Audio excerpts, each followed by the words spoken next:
Welcome to the Corporate to Coach podcast. I'm Pamela, a former corporate professional turned certified life and business coach and mentor. If you're ready to sign clients, grow your soul-led coaching business, and shed the employee identity so you can step fully into business ownership, you're in the right place. Let's begin. Hello, welcome back to the podcast. It is your host, Pamela, and today I want to talk to you about coming back after a break. So recently I got married and I took 3 weeks off my business. And it was the first time in about 5 years that I have taken a complete break from business.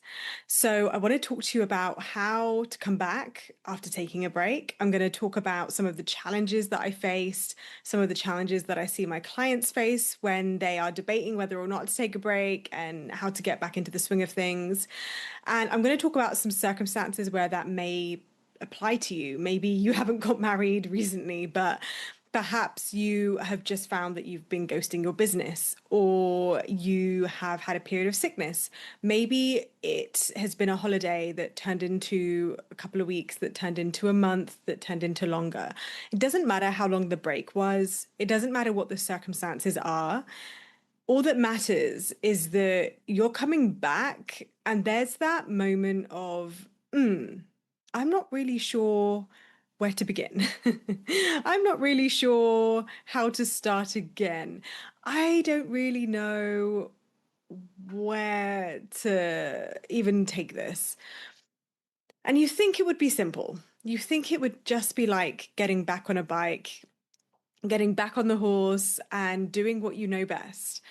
But I have to admit, I struggled when I came back from taking my break.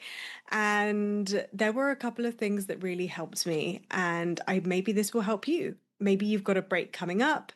Maybe you're in this situation where you want to get back into business, but you just don't know how. And this is going to help you with that. I'm going to be covering 3 key things: the value of a break, and some of the ways that I have really intentionally looked at the break that I had, the ways that I approached it, the ways that I think about taking time off my business, and the different ways that you might apply that.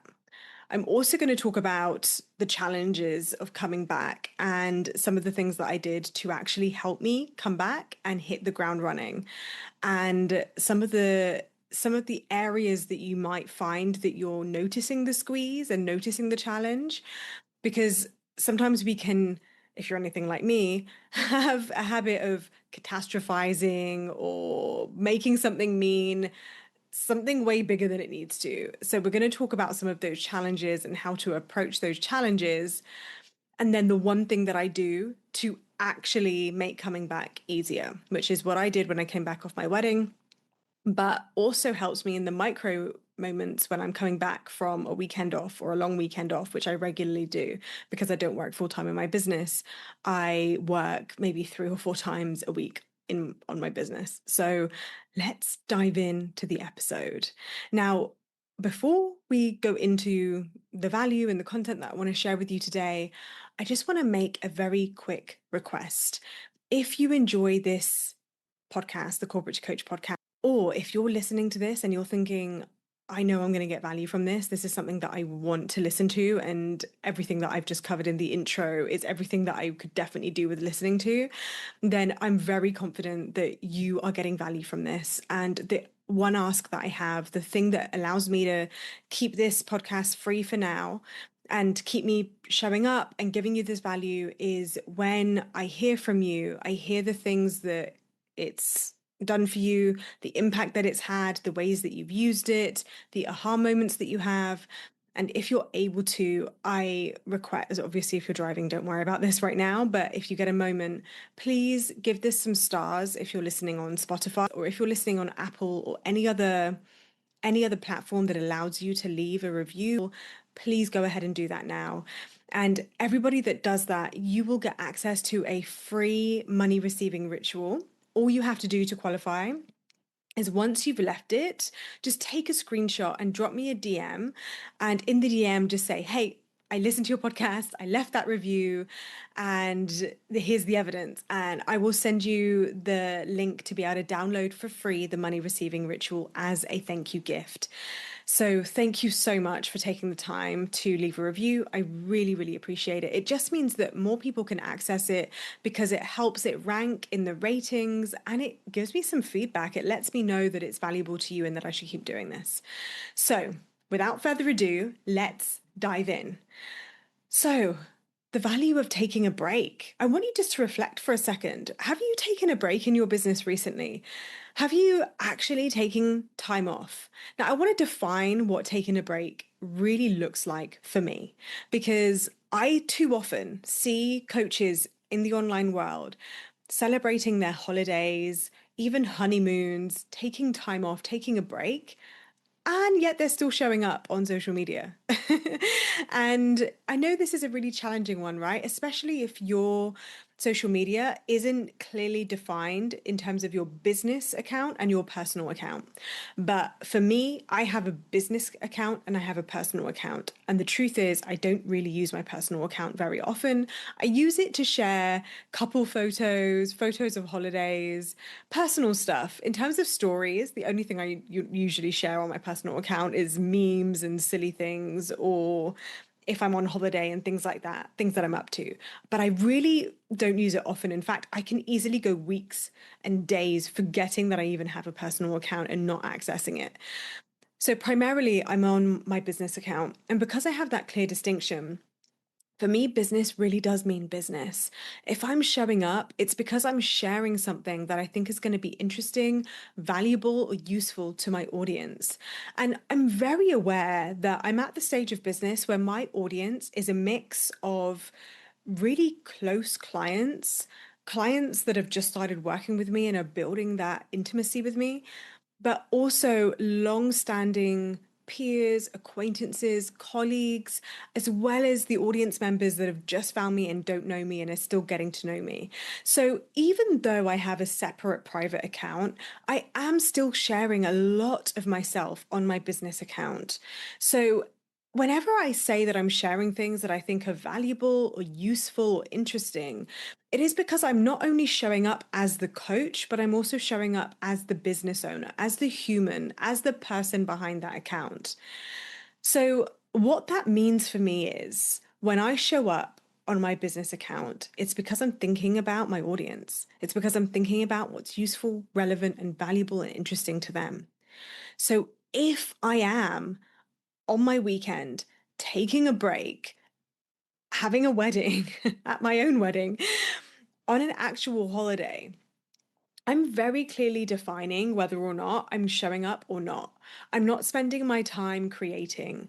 I'm actively switching off my creative brain.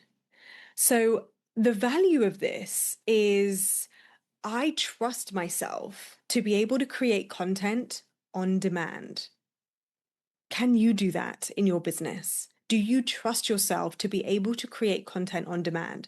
And what I mean by that is not just content for content's sake, like, oh, this is my coffee, or oh, look at me, I'm doing this.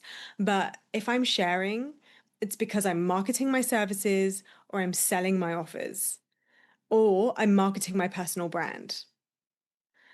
That is a big difference to just showing up and then thinking that counts as marketing and sales. Too often, I see coaches showing up, maybe sharing a picture of their coffee, their food, their walk, their routines, and they're doing it almost to prove to themselves that they know how to show up and that they did show up today. So maybe that counts. And then I can say to myself, I worked on my business. And then you're wondering why you still have crickets. This is the difference. When you are using your social media as an intentional place to create, to curate, to be present with your audience, to actually be actively sharing your philosophies, your values, your interests, the things that you do to maintain your business, which is valuable even if you're not a business owner, because it shows that you're about something, you're doing something, but also actively marketing and selling. When you do this together, it makes your social media a place that your audience can't get enough of. But that also means that when you are taking a break, You really do need to challenge yourself to take a break and to trust yourself and trust that you can creatively switch off.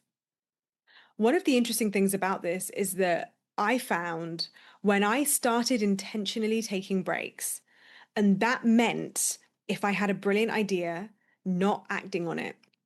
If I had a brilliant idea, not putting it in my notes app, not taking B-roll, not capturing content ideas, it meant that I was building that creative muscle so that when I was telling myself, right now I'm working, now I'm in a position to communicate, market, sell. I'm not with family. I'm not doing personal things, intimate things. It meant that I had to actively switch that on. At first, that was really hard to do for two reasons. One, because switching off and taking a break meant that obviously that's when all the brilliant ideas would come through. So that was annoying because it felt like whenever I was trying to create content, I couldn't come up with anything. And then the minute I say to myself, okay, I'm actually just taking a break, I'm enjoying my holiday, I'm enjoying my weekend, I'm enjoying my wedding, all of these downloads come in, like honestly, typical. But the other side is that it meant trusting myself, actually resisting that urge to always be on and trusting that I could turn on that creative tap. I can sell when I intend to, I can market when I intend to. It's also deconditioning from that 9 to 5, deconditioning from that productivity cycle of always having to be on. How often have you gone on holiday and it's taken you half the holiday to switch off? Imagine if you had more practice with switching off. Imagine if you didn't wait for a holiday to learn how to switch off. What if you learned how to do that with every weekend? What if you learned to do that at the end of the day at 8, 7 p.m., 8 p.m., 9 p.m., whenever it is that you switch off? What if you learned to do that every single day? Deconditioning from that always having to be on, always having to be available. And if you've come from a workplace, or maybe you're still in the kind of workplace that expects you to always be on call, or maybe you have lived in a high stress, high functioning, but high cortisol environment where you're constantly on, constantly micromanaging, constantly hypervigilant, because maybe that's been your nervous state for as long as you can remember, then practicing taking a break is so much more than just trusting yourself in the creativity piece. It is deconditioning, it is learning to trust and relax in your nervous system. So when it came to me taking 3 weeks off for my wedding, I'll be honest, I felt really audacious doing it. It wasn't easy for me to make that decision. Even when I've spent 5 years now, or really 4.5 years now, practicing this muscle of taking breaks, of trusting myself to switch off, of intentionally not creating content unless I am literally intending to from a really purposeful place. And I, even then, with all that practice, going into my wedding, I still felt the anxiousness of letting go. I felt nervous to write the emails to my clients to explain to them that I won't be available during my wedding. I felt nervous to just switch off and not even look at my Coaching with Pamela accounts on social media. It felt strange and unusual to me not to check in my CRM and my systems analytics. I even stopped looking at my bank accounts for those 3 weeks. I didn't completely stop looking because obviously it's good just to be sure that everything is running and that there's nothing happening in the back end that needs your attention. But mentally switching off and taking off that mental load, that was scary. So I'm saying all of this, I'm giving you all of those reasons to do it, and I'm acknowledging it's hard. I'm acknowledging that even I'm still deconditioning from that productivity cycle, that hypervigilance cycle that I've always had. And that's okay. Part of the work is to be with those difficult emotions, to be with that always wanting to be on, to be comfortable with actually stepping back and saying no. And it's something that I've worked on quite extensively with a number of my clients, especially my clients who say to me, I've got a really busy day job and I want to show up in my business and I'm struggling to find the time. Or I'm kind of doing everything, but I'm also never switching off. This is a big part of the work that I do with my clients. And that was one of the other reasons why it was so important for me to actually take the time to switch off for my wedding, because I'm such a huge advocate of practicing what I preach, of walking the walk. What kind of business coach would I be to you if I'm telling you to decondition from the 9 to 5, practice building that self trust, practice building your creative muscle, and then never actually doing that myself? So, the importance of it is also a big reason why it was an easy decision to make, but very difficult to actually execute. Now, while I was off, it was it was joyous. I'm not going to lie. The wedding was so busy. I was so busy with family, with friends, with enjoying myself. When I was off, I did find it very easy to stay switched off. I had a couple of intentional check ins, and that was it. But then there was coming back. So let's dive into now the challenge of coming back, because it was difficult to know when to come back. And part of that was down to planning. Part of that was down to having a really clear intention. And then part of that was actually leaning into self trust. Now, the first piece is having a plan. I noticed this when it came to coming back, not just to business, but to my fitness. I was at the gym and just doing my own workout plans, doing my own strength building. And coming back, I wasn't crazy excited. I wasn't really looking forward to it. But I was also feeling the stagnation of having not moved the way that my body's used to. And it felt the same in my business. I no longer had the distraction of the wedding. I no longer had all of my family and friends there. There is a void. You do need to stay active. I often think about, if I had all the money in the world and I didn't need to work, I would still get so much value, so much joy, so much purpose. And if you think about what purpose means, I absolutely love the framework of Ikigai, which is the loose Japanese term for purpose. And that means a reason for being, reason for getting out of bed in the morning. So even if I had all the money in the world, I wouldn't want to stay idle. Idle minds die. Idle minds wilter and diminish.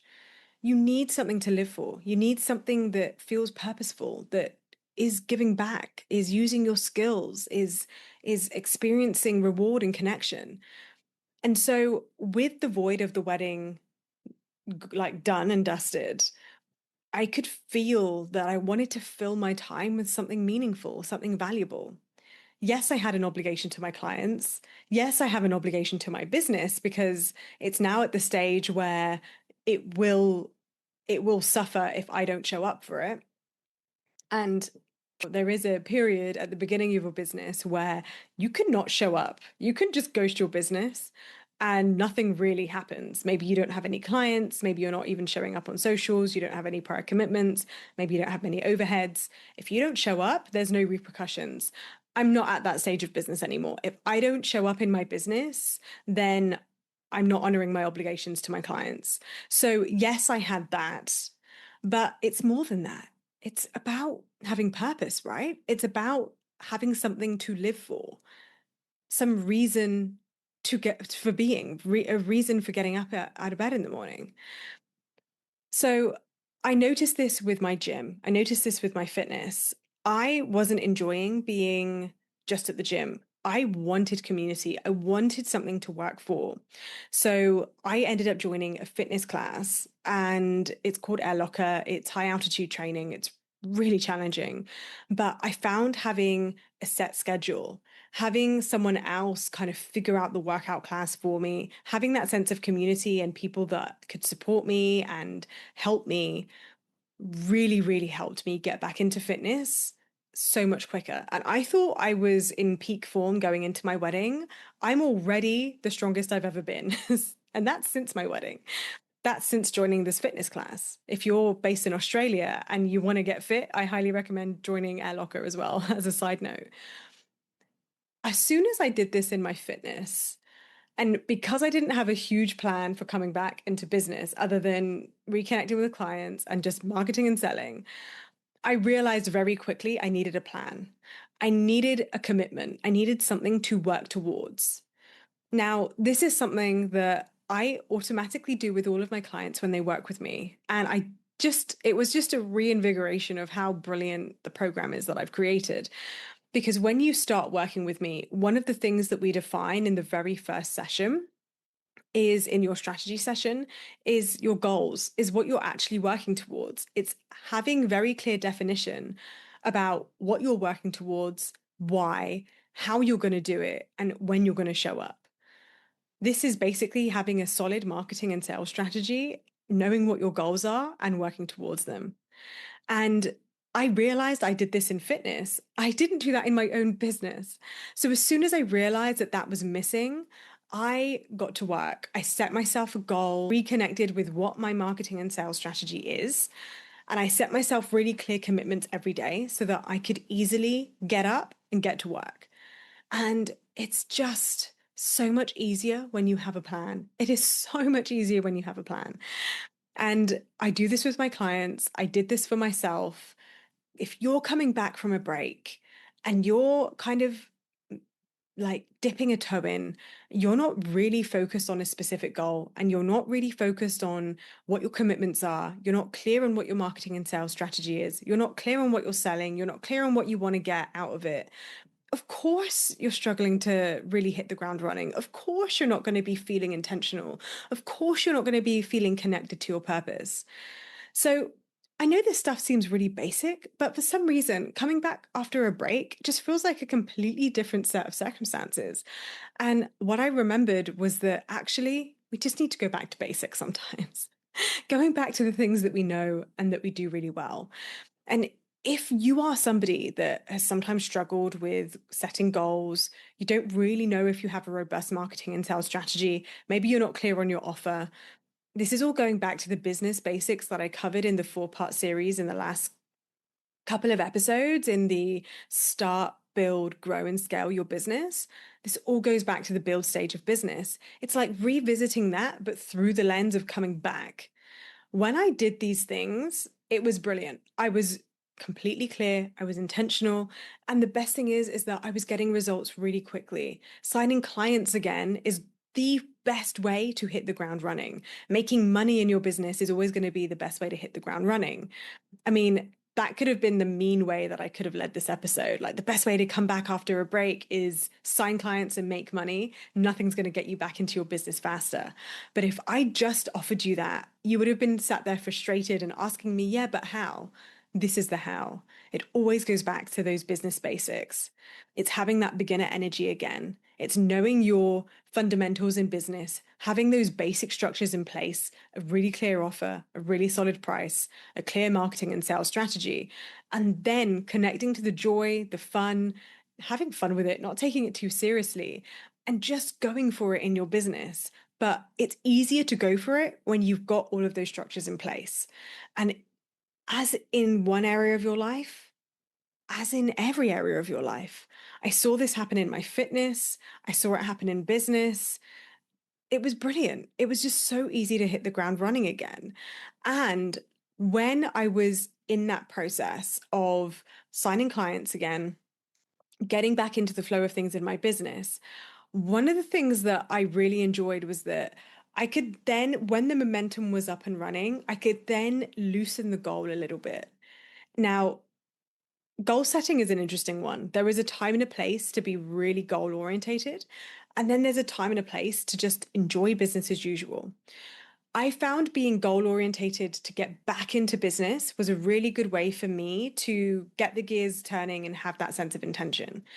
Now I'm about 5 or 6 weeks post wedding coming back from having the break.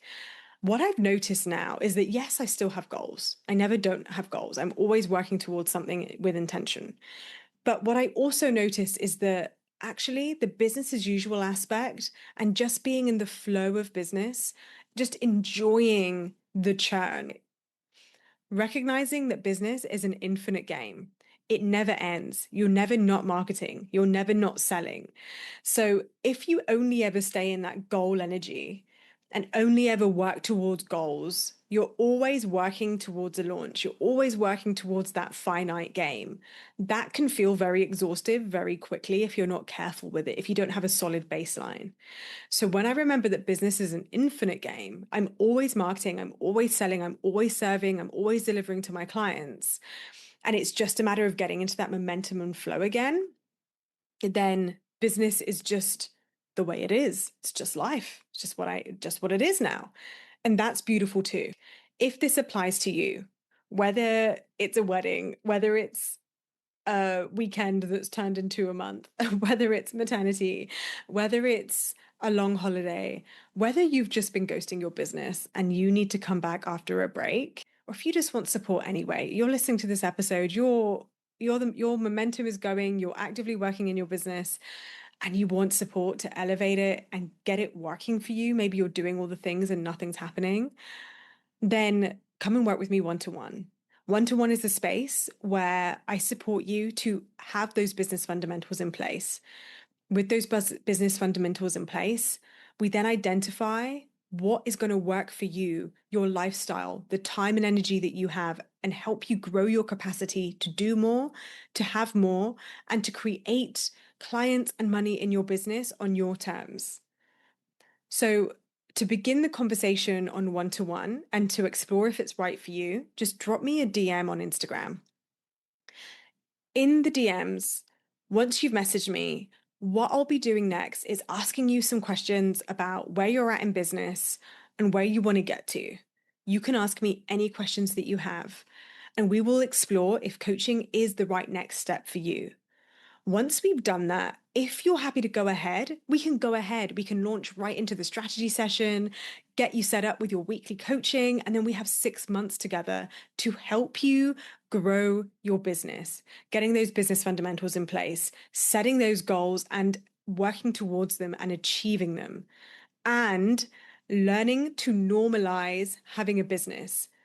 Letting business be business as usual, having that rhythm, having that regularity, having that momentum, and building that trust muscle and that creativity muscle so that you can come back to it after any amount of time off, no matter what the circumstance. If you want to have a free consult where we meet over Zoom and have this discussion, we can do that too. So drop me a DM. Don't forget to leave that review. And in the meantime, I'll see you in the next episode.